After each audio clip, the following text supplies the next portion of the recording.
Hello aspirants, कैसी तैयारी चल रही है आप सबकी। Welcome to our YouTube channel सरकारी नौकरी नोटिफिकेशंस। एस्पिरेंट्स, आपका अपने यूट्यूब चैनल सरकारी नौकरी नोटिफिकेशंस पर आपका स्वागत है। और एस्पिरेंट्स, आज की एक इम्पोर्टेंट अपडेट है और वो अपडेट क्या है, इस चीज़ को जानने के लिए आप वीडियो के एंड तक बने रहिए। ठीक है, जो भी एस्पिरेंट्स वीडियो पर नए हैं, चैनल पर नए हैं, तो चैनल सरकारी नौकरी नोटिफिकेशंस को सब्सक्राइब करके जरूर चलें। वीडियो अच्छी लगे तो वीडियो को लाइक करना, शेयर करना। अगर कुछ इश्यू हो, कुछ पूछना हो वीडियो के सब्जेक्ट वे के बारे में, कंटेंट के बारे में, तो आप कमेंट बॉक्स में कमेंट जरूर करना। ठीक है, तो एक बार फिर से, अगर सब चैनल सब्सक्राइब नहीं किया तो चैनल सब्सक्राइब करते हो। चलिए शुरुआत करते हैं। एस्पिरेंट्स गुरुग्राम यूनिवर्सिटी के जो सेक्टर 51 गुरुग्राम में है। ठीक है, यहाँ पे एक रिक्रूटमेंट नोटिस इशू किया गया है। ठीक है, और ये रिक्रूटमेंट नोटिस है, ये है रेगुलर नॉन टीचिंग पोस्ट के लिए, यानी कि कुछ नॉन टीचिंग पोस्ट हैं गुरुग्राम यूनिवर्सिटी में, और ये सारी रेगुलर बेसिस पे, ये ध्यान रख लेना। ठीक है, कि परमानेंट बेसिस पे है। और जो कैंडिडेट्स अप्लाई करना चाहता हो वो इनकी ऑफिशियल जो लिंक दे रखा है www.gurugramuniversity.ac.in पे। और जो ऑनलाइन एप्लीकेशन स्टार्ट है वो 20 फरवरी से है। ठीक है, और जो लास्ट डेट है ऑनलाइन सबमिशन की वो 18 मार्च है, मिडनाइट 12 बजे तक। ठीक है, इसके बाद एक बार डिटेल में और देख लेते हैं इसमें। इसके बाद इसने एक चीज़ और लिख रखी है कि जो फॉर्म ऑनलाइन फिलअप करके उसका प्रिंट आउट डाउनलोड करना है। ठीक है, और उसको सेल्फ अटेस्ट करके आपको एक फॉर्म को सेल्फ अटेस्ट करके आपको रजिस्टर्ड पोस्ट या फिर बाई हैंड कैसे भी करके आपको 25 मार्च तक ये पहुंचाना है वहाँ पे। और एड्रेस है office of deputy registrar establishment Gurugram university, Mayfield garden, sector 51 Gurugram, और ये पिन कोड है। ठीक है, यानी कि आपको फॉर्म ऑनलाइन अप्लाई करना है। ऑनलाइन अप्लाई करने के बाद उसका प्रिंट निकालना है और उसको बाई पोस्ट सेल्फ अटेस्टिंग की उस पर खुद से के साइन करके पहले फॉर्म पे, एप्लीकेशन फॉर्म को जो प्रिंट आएगा उस पर। ठीक है, और उसको आपको स्पीड पोस्ट या बाई हैंड कैसे भी आपको पहुंचाना है। और ये एड्रेस दे रखा है उनका, office of deputy registrar establishment Gurugram university, Mayfield garden, sector 51 Gurugram. ठीक है, ये इसकी बेसिक सी डिटेल है। अब आगे चेक कर लेते हैं क्या क्या पोस्टें हैं, क्या एलिजिबिलिटी क्राइटेरिया, क्या इसमें क्वालिफिकेशन मांग रखी है। ठीक है, और इसके बाद आगे है इसमें ये है वैकेंसीज। ठीक है, ये है ऑनलाइन एप्लीकेशंस, डायरेक्ट रिक्रूटमेंट है नॉन टीचिंग पोस्ट के लिए। ठीक है, और ये इनका ऑफिशियल लिंक दे रखा है यूनिवर्सिटी का www.gurugramuniversity.ac.in। अब इसमें पोस्ट देख लेते हैं कौन कौन सी पोस्ट है। और ये एडवर्टाइजमेंट नंबर दे रखा है सबसे पहले, NT मतलब नॉन टीचिंग पोस्ट 1/2024। पोस्ट का नाम है कम्युनिकेशन ऑफिसर। ठीक है, पे लेवल 8 में है, ग्रुप बी की पोस्ट है, नंबर ऑफ वैकेंसीज 1 है। और किस कैटेगरी के लिए है? UR कैटेगरी के लिए। ध्यान रख लेना, UR कैटेगरी का मतलब है कि आप किसी भी कैटेगरी से हो आप अप्लाई कर सकते हो। UR कैटेगरी मतलब सभी कैटेगरीज के लिए ओपन है ये पोस्ट, कोई भी कैटेगरी से हो आप अप्लाई कर सकते हो। ठीक है, उसके बाद दूसरी पोस्ट है ये, और एडवर्टाइजमेंट नंबर NT 2/24, और ये है अकाउंटेंट के लिए। पे लेवल 6 में ग्रुप सी की एक वैकेंसी है UR कैटेगरी के लिए। ठीक है, उसके बाद तीसरे नंबर की है वो है लैब असिस्टेंट फिजिक्स में, और पे लेवल है, पे मैट्रिक्स लेवल इसका 4 है, ग्रुप सी की पोस्ट है, एक वैकेंसी है, और वो है जनरल पर्सन विद डिसेबिलिटीज़ का, यानी कि UR कैटेगरी में जो हैंडीकैप कोटे से जो है उसको, उसके लिए रिजर्व है ये। ठीक है, एक वैकेंसी है लैब असिस्टेंट फिजिक्स की। उसके बाद अगली है वो है EBPX ऑपरेटर। ठीक है, ये पे लेवल मैट्रिक्स 2 में है, यानी कि 1900 क्लरिकल लेवल में है। ठीक है, ग्रुप सी की पोस्ट है, और इसमें एक वैकेंसी है वो UR कैटेगरी में है। ठीक है, नेक्स्ट जो पोस्ट है 5 नंबर की वो है केयर टेकर की। केयर टेकर पे मैट्रिक्स लेवल 2 यानी कि 1900 इसमें बेसिक है, और ग्रुप सी की पोस्ट 2 वैकेंसीज है, दोनों UR कैटेगरी के लिए। एक बार फिर से बता दें, UR कैटेगरी का मतलब है कि आप किसी भी कैटेगरी से हो आप फॉर्म अप्लाई कर सकते हो। ठीक है, उसके बाद अगली जो पोस्टें हैं केयर टेकर के बाद है वो है स्टेनोटाइपिस्ट। स्टेनोटाइपिस्ट इंग्लिश, इसका ये भी पे लेवल 2 में ग्रुप सी की पोस्ट 2 वैकेंसीज है UR के लिए। उसके बाद अगली है स्टेनोटाइपिस्ट हिंदी, ऊपर वाली इंग्लिश की है, ये हिंदी के लिए है। ठीक है, इसमें एक वैकेंसी है और वो पर्सन विद डिसेबिलिटीज़ के लिए रिजर्व कर रखी है।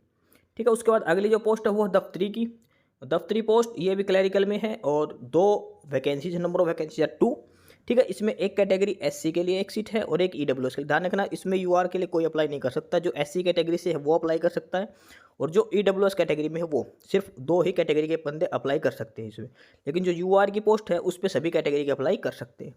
उसके बाद अगली है लाइब्रेरी रिस्टोरर, और ये भी क्लैरिकल लेवल की है, एक वैकेंसी है वो UR के लिए है। उसके बाद अगली है लाइब्रेरी अटेंडेंट। लाइब्रेरी अटेंडेंट ये ग्रुप डी की पोस्ट है, ठीक है, और इसमें है यूआर के लिए एक वैकेंसी, यूआर के लिए। नेक्स्ट है कुक। कुक में है, ये ग्रुप डी में है, एक वैकेंसी है, वो यूआर के लिए है। और उसके बाद अगली पोस्ट है वो है ग्राउंड्समैन। ग्राउंड्समैन की ग्रुप डी में है, एक वैकेंसी है यूआर के लिए, ठीक है। इसके बाद आगे है ग्राउंड्समैन के बाद ट्यूबवेल ऑपरेटर। ट्यूबवेल ऑपरेटर की ग्रुप डी में है, एक वैकेंसी है यूआर कैटेगरी के लिए, ठीक है। नेक्स्ट है गार्ड की, और गार्ड की ग्रुप डी में है, 2 वैकेंसीज हैं, दोनों यूआर कैटेगरी के लिए। और जो लास्ट है वो है पियोन की, और पियोन ग्रुप डी में एक वैकेंसी है, वो पर्सन विद डिसेबिलिटीज़ के लिए रिजर्व की गई है, ठीक है। तो ये टोटल 15 टाइप की पोस्टें हैं, ठीक है। अलग अलग पे लेवल है इनका, अलग अलग ग्रुप में है, ग्रुप बी, ग्रुप सी और ग्रुप डी की अलग अलग वैकेंसीज है। और सभी पोस्टें जो मोस्टली यूआर के लिए है उसमें आप अप्लाई कर सकते हो, सिवाय एक दो जो, एक तो यूआर कैटेगरी में जनरल के लिए पर्सन विद डिसेबिलिटीज़ के लिए रिजर्व है, उसमें सिर्फ हैंडीकैप कोटे वाला ही अप्लाई कर सकता है। और एक ये दफ्तरी की पोस्ट है जिसमें एक पोस्ट एससी के लिए और एक ईडब्ल्यूएस के लिए, इसमें सिर्फ एससी और ईडब्ल्यूएस का ही कैंडिडेट अप्लाई कर सकता है। बाकी सभी पोस्टों के लिए कोई भी कैंडिडेट अप्लाई कर सकता है, जो यूआर के लिए है उसमें कोई भी कैंडिडेट अप्लाई कर सकता है, ठीक है। ये 15 पोस्टें, 15 के टाइप की पोस्टें हैं ये, ठीक है। अलग अलग वैकेंसीज है, किसी में 1 है, किसी में 2 हैं, ठीक है। ये है बेसिक सी कौन कौन सी पोस्टें हैं, ठीक है। गुरुग्राम यूनिवर्सिटी सेक्टर 51 गुरुग्राम में है ये, ठीक है। इसके बाद आगे इसमें बेसिक सी डिटेल दे रखी है, ये इनका ऑफिशियल लिंक है, यहाँ पे आपको फॉर्म फिलअप करना है, ये जो ये लिंक दे रखा है। उसके बाद एप्लीकेशन फ़ीस है तो 500 रुपीज़ एप्लीकेशन फ़ीस है उसके अलावा, ठीक है। लेकिन अगर आप SC, BCA, BCB, ex serviceman और ईडब्ल्यूएस कैटेगरी जो हरियाणा से है सिर्फ उनको 125 रुपीज़ पे करना है, ठीक है। बाकी सभी को 500 रुपये देना। अगर आप अदर स्टेट से हो तो भी आपको 500 रुपीज़ फ़ीस पे करनी है, ठीक है। और उसके बाद है जो वुमेन कैंडिडेट हैं जो हरियाणा डोमाइसाइल की, उनको 50% ऑफ फीस, यानी कि उनको 250। अगर जनरल से हो, अगर आप एससी बीसीए इनको, तो इनको आप 125 का भी हाफ पे करना पड़ेगा, यानी कि 62.5 रुपीज़ आपको पे करनी पड़ेगी, ठीक है। उसके बाद है पर्सन विद डिसेबिलिटीज वाला, उनको फीस में एग्जाम्पशन दे रखी है, उनको कोई फीस पे नहीं करनी है, ठीक है। और फॉर्म अप्लाई करने की डेट है 20 फरवरी से लेकर 18 मार्च तक। और अगला है कि no fee concession is admissible to applicants from other state. जो दूसरे स्टेट से कोई कैंडिडेट अप्लाई करता है तो उनको पूरी फीस पे करनी पड़ेगी, 500 रुपीज़ है जो वो, ठीक है। ये इनका फीस स्ट्रक्चर दे रखा है, एप्लीकेशन फॉर्म के लिए कितने रुपये की फ़ीस आपको पे करनी पड़ेगी, ठीक है। और उसके बाद इन्होंने फिर से दिखा रखा है कि जो सबसे पहले जैसे फॉर्म फिलअप करेंगे, उसके बाद जो फॉर्म फिलअप हो गया ऑनलाइन मोड में, उसका प्रिंट निकालना है और उसके जितने भी पेज हैं सभी पे अपने साइन करने हैं, ठीक है। उसके बाद एप्लीकेशन के फॉर्म की जो साइन कॉपी है और उसके साथ आपको सारे डॉक्यूमेंट्स सेल्फ अटेस्ट करके लगाने हैं।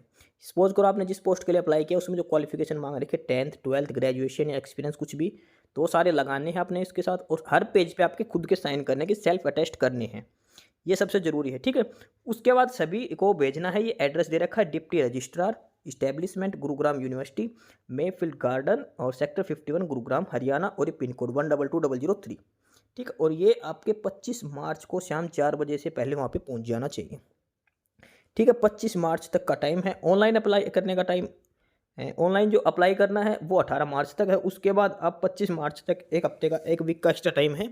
तब तक आपको वहाँ पे तो स्पीड पोस्ट या कुरियर करवा दो या बाई हैंड दे दो, कैसे भी, लेकिन ये पहुँचानी है वहाँ पे 25 मार्च शाम 4 बजे तक, ठीक है। जो ऑनलाइन एप्लीकेशन फॉर्म फिलअप किया है उसका प्रिंट निकाल लो, उस पर साइन करने हैं हर पेज पे, प्रिंट 2 पेज 3 पेज जितने पेज का सभी पेज आपने खुद के साइन करने हैं नीचे। उसका जो डॉक्यूमेंट्स चाहिए जैसे 10th की 12th की आधार कार्ड जो भी लगाए, उन सभी पे भी आपके साइन करने हैं। ध्यान रखना सभी की फ़ोटो कॉपी लगानी, ओरिजिनल डॉक्यूमेंट्स कुछ नहीं सेंड करने, ध्यान रखना सभी डॉक्यूमेंट्स की कॉपी लगानी है, ठीक है। और उसके बाद आगे इसमें बेसिक सी डिटेल्स दे रखी हैं, क्या क्या है ये फॉर्म की देख रखी। 20 फरवरी से 18 मार्च तक आप अप्लाई करना, 25 से 18 मार्च गुरुग्राम university.ac.in पे, ठीक है। उसके अलावा और सारे डॉक्यूमेंट्स आपको अपलोड करने हैं, ठीक है। और ये इसमें बेसिक सारी डिटेल्स दे रखी है, ठीक है। कैंडिडेट को अपना फॉर्म फिलअप अच्छे से करना है, कोई भी करेक्शन वगैरह के लिए कोई टाइम नहीं दिया जाएगा, आप खुद रिस्पॉन्सिबल होगो। इनकरेक्ट इन्फॉर्मेशन दोगे तो आपको डिबार कर दिया जाएगा, ठीक है। और ये इसमें बेसिक सी डिटेल्स हैं, सारी कंडीशंस लिख रखी है, क्या क्या कंडीशन होनी चाहिए फॉर्म अप्लाई करने के लिए, ठीक है। इसके बाद आगे चलते हैं इसमें, और उसके बाद इसमें देखते हैं क्या क्या क्वालिफिकेशंस होनी चाहिए किस पोस्ट के लिए, क्या एलिजिबिलिटी क्राइटेरिया इन्होंने मांग रखा है, ठीक है। और ये इसमें अप्लाई करने का प्रोसेस बता रखा है, ठीक है। इसके तो चलिए अब एलिजिबिलिटी कंडीशंस की बात कर लेते हैं। तो सबसे पहला है कम्युनिकेशन ऑफिसर। अगर आप कम्युनिकेशन ऑफिसर की पोस्ट के लिए अप्लाई करना चाहते हो तो आपके पास मास्टर डिग्री में 55% मार्क्स होने चाहिए। ठीक है, और मार्क्स मास्टर डिग्री किस सब्जेक्ट से होनी चाहिए? जर्नलिज्म एंड मास कम्युनिकेशन में। ठीक है, जर्नलिज्म एंड मास कम्युनिकेशन आपकी मास्टर डिग्री होनी चाहिए विद एटलीस्ट 55% मार्क्स। ठीक है, इसके अलावा आपके पास 5 ईयर एक्सपीरियंस होना चाहिए एडिटोरियल डिपार्टमेंट में, सेंटर ऑफ एडिटोरियल डिपार्टमेंट या centre of any government department, PSU, higher education institute या एस्टेब्लिश्ड इंग्लिश रीजनल न्यूज़पेपर। ठीक है, ये इसमें 5 ईयर का एक्सपीरियंस मांग रखा है। और उसके अलावा मैट्रिक में हिंदी या संस्कृत एक सब्जेक्ट होना चाहिए। ठीक है, उसके बाद डिजायरेबल है कि excellent command of speaking in English and Hindi and proficiency in using computer and ICT। ठीक है, ये है कम्युनिकेशन ऑफिसर। नेक्स्ट जो पोस्ट है वो है अकाउंटेंट। अकाउंटेंट के लिए जो क्वालिफिकेशन की बात करते तो आपके पास कॉमर्स होना चाहिए, BCom bachelor degree in commerce आपके पास होनी चाहिए विद एटलीस्ट 60% मार्क्स। आपके पास जो BCom की डिग्री है उसमें 60% मार्क्स होने चाहिए। इसके अलावा इसमें एटलीस्ट 3 ईयर्स एक्सपीरियंस होना चाहिए अकाउंट मैटर का। ठीक है, और साथ में आपके पास working knowledge of computer including accounting software की टैली वगैरह आपको आनी चाहिए। और साथ के साथ में हिंदी या संस्कृत मैट्रिक लेवल तक आपके पास होनी चाहिए, एक सब्जेक्ट होना चाहिए हिंदी या संस्कृत मैट्रिक लेवल तक या फिर ज़्यादा हायर लेवल पे भी। ठीक है, अकाउंटेंट के लिए 4 क्वालिफिकेशन है। सबसे पहले BCom होनी चाहिए, 60% मार्क्स होने चाहिए, उसके बाद साथ साथ 3 साल का एक्सपीरियंस भी होना चाहिए। ठीक है, उसके बाद अगली है लैब असिस्टेंट फिजिक्स की। लैब असिस्टेंट फिजिक्स में आपके पास बैचलर डिग्री साइंस से होनी चाहिए जिसमें फिजिक्स एक मेन सब्जेक्ट हो। अगर आपके पास ये नहीं है तो इसके पास ये हो सकते हैं सेकंड और में दे रखा कि डिप्लोमा हो सकता है फिजिक्स में आपके पास, diploma in relevant subject from recognise state board of technical education with 3 years experience in annual laboratory. ठीक है, अगर आपके पास डिप्लोमा है फिजिक्स से इसका फिजिक्स लैब असिस्टेंट में तो आपके पास 3 साल का एक्सपीरियंस भी होना चाहिए। अदरवाइज अगर आपके पास सिंपल बैचलर डिग्री साइंस से है, फिजिक्स एक सब्जेक्ट है, तो आपको कोई एक्सपीरियंस की जरूरत नहीं है। ठीक है, ये है लैब असिस्टेंट फिजिक्स के लिए। अगली जो पोस्ट है वो है EBPAX ऑपरेटर। ठीक है, इसमें क्या मांग रखा है? इसमें 12th क्लास मांग रखी है 50% मार्क्स के साथ। ठीक है, और उसमें आपके पास इंग्लिश एक सब्जेक्ट होना चाहिए, यानी कि 12th में आपके पास इंग्लिश होनी चाहिए और 12th में आपके 50% मार्क्स होने चाहिए। ठीक है, साथ के साथ Hindi Sanskrit up to matric और एट हायर लेवल होनी चाहिए। ठीक है, नेक्स्ट जो वैकेंसीज है, नेक्स्ट जो पोस्ट है वो है केयर टेकर के लिए। केयर टेकर की जो क्वालिफिकेशन की बात करें तो आपके पास 12th क्लास होनी चाहिए और एटलीस्ट 50% मार्क्स होने चाहिए 12th क्लास में। ठीक है, उसके अलावा Hindi Sanskrit up to matric और हायर लेवल। ये है केयर टेकर पोस्ट के लिए एलिजिबिलिटी क्राइटेरिया। ठीक है, उसके बाद अगली है इसके बाद अगली जो वैकेंसी है वो है स्टेनोटाइपिस्ट इंग्लिश। स्टेनोटाइप इंग्लिश की क्वालिफिकेशन की बात करें तो आपके पास ग्रेजुएट होनी चाहिए, 60% सिंपल ग्रेजुएशन होनी चाहिए। और उसके बाद आपके पास मैट्रिक में 60% मार्क्स होने चाहिए, यानी कि ग्रेजुएशन उसके साथ मैट्रिक में 60% मार्क्स या फिर 12th क्लास में 50% मार्क्स होने चाहिए। ग्रेजुएशन तो होने मैंडेटरी है, उसके अलावा आपके पास या तो 10th क्लास में 60% मार्क्स होने चाहिए या फिर 12th क्लास में 50%, दोनों में से एक कंडीशन और फुलफिल होनी चाहिए। ठीक है, ग्रेजुएशन में बेशक से आपके 40% मार्क्स हो, आप अप्लाई कर सकते हो। उसके बाद इसमें शॉर्ट हैंड स्पीड है 80 वर्ड्स पर मिनट और ट्रांसक्रिप्शन की स्पीड है 20 वर्ड्स पर मिनट। ठीक है, और उसके बाद इसमें जो मिस्टेक्स अलाउड है वो 8% मिस्टेक्स अलाउड है। ठीक है, इसके बाद इसमें देखा ability to work on computer with internet efficiently and knowledge of Hindi English and Hindi Sanskrit up to matric और हायर लेवल। ठीक है, ये है स्टेनोटाइपिस्ट इंग्लिश के लिए। ठीक है, यहाँ पे ये ध्यान रखना या तो मैट्रिक में 60% मार्क्स या फिर 12th क्लास में 50% मार्क्स आपके पास होने चाहिए। उसके बाद नेक्स्ट है स्टेनोटाइपिस्ट हिंदी।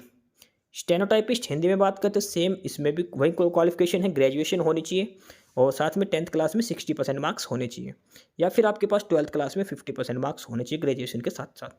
ठीक है, इसके बाद हिंदी शॉर्ट हैंड स्पीड है आपकी वो 80 वर्ड्स पर मिनट होनी चाहिए, ट्रांसक्रिप्शन स्पीड है 15 वर्ड्स पर मिनट और 8% मिस्टेक्स आर परमिसिबल।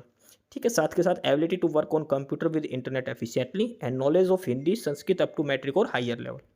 ये है स्टेनोटाइपिस्ट हिंदी के लिए क्वालिफिकेशंस, एसेंशियल क्वालिफिकेशन जो आपके पास होनी चाहिए। और नेक्स्ट है वो है दफ्तरी के लिए। दफ्तरी में आपके पास सिंपल 12th क्लास होनी चाहिए, सिंपल में कोई परसेंटेज इसमें नहीं मांग रखी, simple 12th class pass out होनी चाहिए और साथ में नॉलेज ऑफ हिंदी और संस्कृत होनी चाहिए आपके पास। ठीक है, ये है दफ्तरी की पोस्ट के लिए। उसके बाद अगली है नेक्स्ट पोस्ट है वो है लाइब्रेरी रिस्टोरर और इसमें जो क्वालिफिकेशन है 12th class with at least 50% marks आपके पास होने चाहिए। ठीक है, साथ के साथ आपके पास हिंदी और संस्कृत अप टू मैट्रिक और हायर लेवल। ठीक है, ये है लाइब्रेरी रिस्टोरर के लिए क्वालिफिकेशंस। ठीक है, नेक्स्ट है वो है लाइब्रेरी अटेंडेंट। लाइब्रेरी अटेंडेंट में है सिंपल 12th क्लास मांग रखी है, कोई परसेंटेज इसमें मार्क्स नहीं मांग रखी, मिनिमम मार्क्स नहीं मांग रखे इसमें। ठीक है, और साथ में नॉलेज ऑफ हिंदी और संस्कृत होनी चाहिए। ठीक है। नेक्स्ट है कुक, और कुक के लिए आपके पास मैट्रिक यानी कि 10th क्लास होनी चाहिए और with adequate professional cooking knowledge, यानी कि आपको कुकिंग नॉलेज भी होनी चाहिए। ठीक है। और Hindi Sanskrit up to matric आपके पास होना चाहिए। सिंपल मैट्रिक यानी कि 10th क्लास बेस पे है कुक के लिए। उसके बाद अगली है वो है ग्राउंड्समैन के लिए, और ग्राउंड्समैन में बात करें तो इसमें भी 10th क्लास मांग रखी है, साथ में हिंदी या संस्कृत अप टू मैट्रिक होनी चाहिए आपके पास। मैट्रिक क्लास यानी कि 10th क्लास मांग रखी है, सिंपल 10th पास आउट होना चाहिए। अगली है ट्यूबवेल ऑपरेटर। ट्यूबवेल ऑपरेटर को मैट्रिक यानी कि 10th क्लास पास आउट, साथ में आईटीआई का सर्टिफिकेट होना चाहिए। आईटीआई पास होनी चाहिए मैकेनिकल, इलेक्ट्रिकल या फिर मोटर वायरमैन ट्रेड में से, 4 ट्रेड में से किसी में से भी आपके पास आईटीआई की सर्टिफिकेट हो सकती है, या फिर डिप्लोमा हो सकता है किसी में भी इंजीनियरिंग की ब्रांच में। ठीक है। साथ के साथ Hindi Sanskrit up to matric level, ये है ट्यूबवेल ऑपरेटर के लिए। अगली है गार्ड के लिए, और गार्ड में 10th क्लास में आपके पास 50% मार्क्स मांग रखे हैं। मैट्रिकुलेट यानी कि 10th क्लास में 50% मार्क्स आपके होने चाहिए। हिंदी संस्कृत ये अप टू मैट्रिक स्टैंडर्ड या हायर लेवल पे आपके पास हो सकते हैं, हिंदी संस्कृत की नॉलेज होनी चाहिए। और should be conversant with the work of watch and word. ठीक है। ये इसमें क्वालिफिकेशन दे रखी मांग रखी है गार्ड के लिए। और उसके बाद जो लास्ट है वो है पियोन के लिए, और पियोन के लिए मांग रखी है सिंपल मैट्रिक होनी चाहिए विद हिंदी संस्कृत आपके पास होनी चाहिए 10th क्लास में। ठीक है। उसके बाद आगे दे रखा है सिलेक्शन। सबसे पहले ये देख, ये सभी भी पोस्टों की अलग अलग क्वालिफिकेशन दे रखी है। ठीक है। एक बार अच्छे से देख लें जिस पोस्ट पे अप्लाई करने से पहले। ठीक है। एलिजिबिलिटी कंडीशंस दे रखा है, कम्युनिकेशन ऑपरेटर के लिए क्या क्या है, अकाउंटेंट की दे रखी है। उसके बाद है lab assistant physics, EPBX operator, care taker, stenotypist English, stenotypist Hindi. उसके बाद दफ्तरी, library restorer, library attendant, cook, groundsman, tubewell operator, guard और पियोन। ठीक है। हर पोस्ट के लिए अलग अलग क्वालिफिकेशंस दे रखी है, तो फॉर्म अप्लाई करने से पहले एक बार एजुकेशन क्वालिफिकेशंस चेक कर लेना। ठीक है। ऊपर 1-2 पोस्टों में एक्सपीरियंस भी मांग रखा है, वो भी चेक कर लेना अप्लाई करने से पहले। उसका बाद सिलेक्शन क्राइटेरिया है जो कम्युनिकेशन ऑपरेटर के लिए, कम्युनिकेशन ऑफिसर है जो पोस्ट नंबर 1 है, उसका सिलेक्शन क्राइटेरिया दे रखा है टोटल 100 मार्क्स में से। ठीक है। सबसे पहले आपके जो 10th के मार्क्स हैं उसके 5 मार्क्स लिए जाएंगे, यानी कि 5% ऑफ जो मार्क्स ऑप्टेंड कर रखे उसके बेस से 5 नंबर आपको 10th क्लास के हिसाब से दिए जाएंगे। सेम 12th में जो मार्क्स हैं उसके हिसाब से 5 मार्क्स उसमें से दिए जाएंगे, और उसके बाद ग्रेजुएशन के आपको 10 नंबर दिए जाएंगे 10% मार्क्स के हिसाब से। पोस्ट ग्रेजुएशन के भी 10 मार्क्स हैं। उसके बाद 50 मार्क्स का आपका रिटर्न होगा, एमसीक्यू पेपर पूछा जाएगा, 100 एमसीक्यू पूछे जाएंगे उसमें, और एक क्वेश्चन हाफ नंबर के हिसाब से आपका 50 नंबर का रिटर्न एग्जाम होगा। उसके बाद 20 मार्क्स का इंटरव्यू होगा। ठीक है। इस हिसाब से ये कम्युनिकेशन ऑपरेटर के कम्युनिकेशन ऑफिसर के लिए टोटल 100 मार्क्स का क्राइटेरिया दे रखा है, सिलेक्शन क्राइटेरिया। ठीक है। यानी कि आपको 10th 12th और ग्रेजुएशन पोस्ट ग्रेजुएशन सभी क्लासेस का आपके मार्क्स के हिसाब से आपको मार्क्स दिए जाएंगे। 10th में मैक्सिमम 5 मार्क्स, 12th में मैक्सिमम 5 मार्क्स, ग्रेजुएशन और पोस्ट ग्रेजुएशन मैक्सिमम 10 मार्क्स दिए जाएंगे। ठीक है। उसके अलावा 20 मार्क्स फॉर इंटरव्यू और 50 मार्क्स फॉर रिटर्न टेस्ट। ये है ऑफिसर कम्युनिकेशन ऑफिसर का सिलेक्शन क्राइटेरिया।